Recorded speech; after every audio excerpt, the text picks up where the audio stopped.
Un confronto schietto lo definisce il segretario provinciale della Lega, Dimitri Coin, quello avuto coi militanti di Vittorio Veneto dopo l'uscita del candidato sindaco Giovanni Braido, che escluso dal ballottaggio ha invitato a votare la rappresentante del centro-sinistra, Mirella Balliana. Doveroso riportare le cose nel giusto perimetro, commenta Coin dopo il faccia a faccia. La Lega auspica che il candidato di centrodestra, Gianluca Posocco, trovi un ampio consenso nell'elettorato vittoriese. Ma di fronte si è trovato una squadra rammaricata, dice Zero i consiglieri leghisti eletti, con la voglia però di mettersi a disposizione per ricostruire.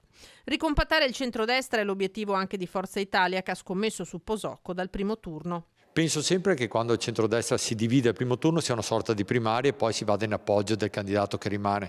Questo è sempre stato fatto, penso che i cittadini e gli elettori questo faranno, ma noi ci rivolgeremo anche alle segreterie del partito per cercare comunque una situazione organica in vista del secondo turno. Niente apparentamenti formali per Mirella Balliana, che ha avuto un incontro definito positivo con l'altra candidata fuori dai giochi, la civica Luisa Camatta, da cui però non è scaturito un accordo vero e proprio. Le richieste da parte della lista Camatta sono però state un po' troppo importanti, perché ci chiedevano l'apparentamento e anche un assessore.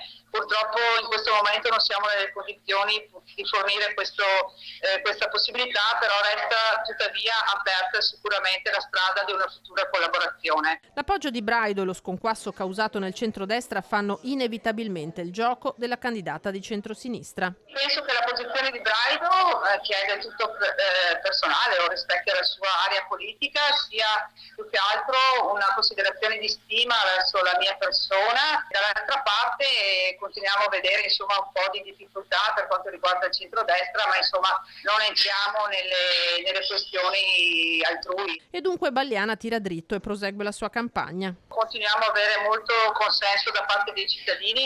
Ci stiamo impegnando per quanto riguarda il volantinaggio, gli incontri con i cittadini stessi. Oggi eravamo in Valle Pesina a Formeniga e stiamo riscontrando anche sostegno dall'altra parte, dalla controparte, quindi questo ci fa ben sperare per un risultato positivo.